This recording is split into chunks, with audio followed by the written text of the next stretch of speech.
all that corruption that people have been trying to fight, for centuries, and most of that corruption comes from Moscow. But in 2014 is when the people banded together, and that's why Putin has invaded, because today is appropriate because today is Holocaust Memorial Day. Based on the equipment that the Ukrainians have, it should be like a 30% interception rate of Russian missiles, when in reality it's about 85, sometimes 90. Shalom. Same to you. Yes, shalom. We're hearing that yesterday's Russian missile strikes resulted in substantial damage to the power grid in Ukraine. Let's check in with Joseph Lindsley and find out how things are today. I hope it's still warm where you are, Joseph. Bob, no, it's actually gotten quite cold. It was in the 20s by last night, and today about 30 degrees. But it's still significantly warmer than it usually would be this time of year. So people are pretty happy with that. Every time there's one of these attacks, even though the air defense works incredibly well, and in fact, I was speaking with a U.S. official that said, based on the equipment that the Ukrainians have, it should be like a 30% interception rate of Russian missiles, when in reality it's about 85, sometimes 90. And that's what we saw yesterday. But all it takes is just a few of these missiles to cause significant damage, not only to infrastructure, but also to human lives. And I think the current count, 11 people were killed yesterday. And then if you remember that village in the Kharkiv region, where thanks to WGN listeners, we donated food and water a couple months ago, the village of Kozacha Lopin, that village was shelled. So in addition to the missile strikes coming down throughout Ukraine, that village was shelled yesterday, and a 70-year-old woman was injured. And it's such a tiny place. Probably one of the people who we supported, thanks to your listeners, was injured in the attacks yesterday. And as far as the power grid is concerned, are you getting enough heat and electricity? Is that all okay generally now? Well, heat, a lot, especially in the cities, like a city like Lviv and Odesa, it's great old architecture. In Lviv, it's Austro-Hungarian buildings. They retain heat very well. And so heat's not, and because it's not been so cold, it's not been a major issue. But still, most people have probably at least 4, sometimes 8 hours a day without electricity. If you walk through the streets of Lviv, you will hear, if you're in the center of the city, you'll hear generators everywhere because the power is out, but the shops and restaurants keep running, all thanks to the generator. So it is a significant problem. I think, and it costs a lot of money for people to keep things running, but they got to keep their business going. And I think, despite all the resiliency, that's why Ukrainians have been saying they want more weapons. This is a heavy toll. The infrastructure with every one of these attacks is significantly weakened. And then, we still have this raging battle. The Russians, are unable to take Bakhmut, but there's a lot of horrible things happening there. And I think, from what I'm hearing, the death toll is much worse than anything that's reported on the Ukrainian side, too. It's very bad. How important are those tanks that Ukraine will be getting, Joseph? Well, up until, and the tanks haven't arrived yet, but up until now, most of the weapons that have come from the West have been what you could call defensive weapons. Only within the range to reach Russians kind of right at the front line, and not to go after, like Russian supply depots further behind the front lines and even into Russian territory. And tanks, especially like the Abrams tank, the Leopard tank, everyone would consider those offensive weapons. And that's what Ukraine has been saying, that if we to get out of this stalemate, they need weapons to push back hard against some much older and weaker Russian equipment. And so I think the tanks will make a huge difference. We have, some people saying the Ukrainians need to be trained better for these tanks, but I think if you look at them, just look at that air defense statistic, Ukrainians have been able to do so much with so little. During the Soviet times, the best engineers in the USSR came from Ukraine. And so Ukraine actually has a pretty strong and resilient infrastructure, the way they've already started to rebuild things. And so I think as soon as Ukrainians have these tanks, I think they could do a lot with them, and maybe we'll start to see a quick turnaround. Since our talks with you started last year, Joseph, we've all learned so much about not only the war, but about history. And I've been moved to try to discover more about my own roots in that part of the world. And I sent you some information that my cousin had sent me about my family.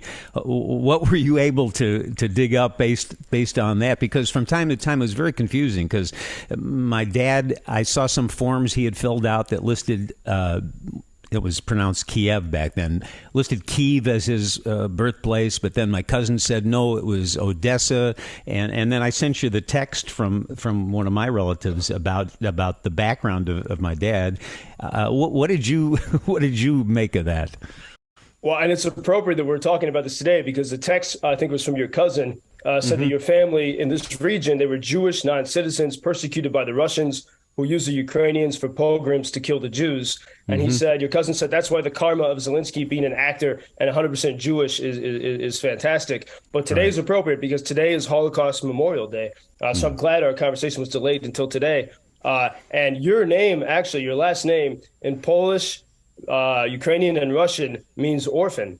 And so it's perhaps in keeping with the history of the Jewish people in this region. They often were moving around, avoiding different persecutions and seeking new opportunities. Or maybe it's that Odessa sense of humor. I mean, you said your father felt, sometimes he said the family was from Kiev or sometimes from Odessa. And so maybe there's something cheeky about giving himself the name orphan. But there were, in the Kozak times, there were the Jews were living in what is now central and southern Ukraine with the Cossacks. And there was a big uprising of the peasants against Moscow, which was trying to take this land even back then. And Catherine the Great was in charge. She was the empress, and she put down the rebellion, and she started to build the city of Odessa as a way to control sort of that wild region. But many Jewish people started to move to Odessa, and they really built it. For a while, a third of the city spoke Yiddish. And so the heritage and the culture and the cuisine of Odessa, so much of that is from the Jewish people who were here. And in fact, some say that really the nation of Israel was created in Odessa in the late 19th century. There was the same time that Taras Shevchenko was sort of had created a renaissance of the Ukrainian language through his literature. The same time that was happening in Ireland against the Imperial English. In Odessa, Jewish people were rediscovering Hebrew. And that's where Hebrew became, because they hadn't really spoken it at all, but that's where Hebrew became a modern language through the poets and the writers of Odessa.